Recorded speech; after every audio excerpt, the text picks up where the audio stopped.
پرزیدنت ایالات متحده آمریکا دونالد ترامپ با پشتیبانی از پیمان ناتو دعوت کرد که ایالات متحده آمریکا خراجات نظامی را افزایش دهد. روز 28 فوریه در اولین پیام خود به هر دو مجلس کنگره دونالد ترامپ وعده داد که برای احیای به اصطلاح روحیه آمریکایی تلاش می‌ورزد. پرزیدنت آمریکا همچنین از وعده‌های پیش از انتخاباتیش یادآور شد و گفت که شهرهای آمریکا از توجه دور ماندند. کارگران آمریکایی از افزایش نرخ‌ها به ویژه قیمت حفظ بهداشت اذیت می‌کشند. اینفراستراکتور فرسوده شده، میزان جنایت مهاجران بالا رفته است. در ادامه پیامش دونالد ترامپ بار دیگر به ضرورت محوی به اصطلاح تروریسم اسلامی افراطی به خصوص گروه دهشت افکن دولت اسلامی اشاره کرد. او گفت به وزارت مدافعیت دستور داده است برنامه نیست کردن شبکه دهشت افکن داعش را که در کشتارهای وحشیانه نصرانی ها و مسلمانان، زنان و کودکان تمام دین و مذهب ها دست دارد تهیه کند. در دوره پیش از انتخاباتی دونالد ترامپ بعضی نکته‌های مهم آیین‌نامه پیمان ناتو را زیر سوال گذاشته بود، ولی در پیام دیروزه او از ناتو حمایت کرد.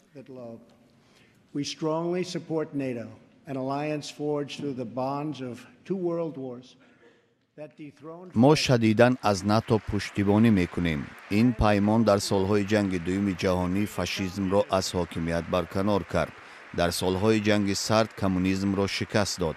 ولی هم پیمانهای ما باید عهده‌داری‌های مالی خود را اجرا کنند. حاضر بر پایه صحبت‌های صمیمی ما آنها این کار را اجرا میکنند. Based on our very strong and frank discussions, they are beginning to do just that. In fact, پرزیدنت ایالات متحده آمریکا توجه حاضرین را به کارین اوین جلب نمود.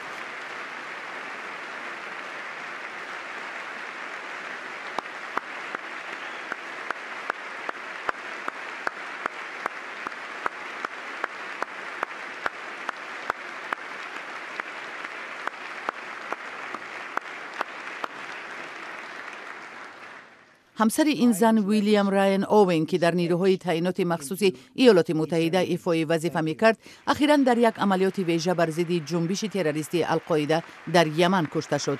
ترامپ همچنین گفت که حکومت سابقه‌داران ارتش را فراموش نمی‌کند.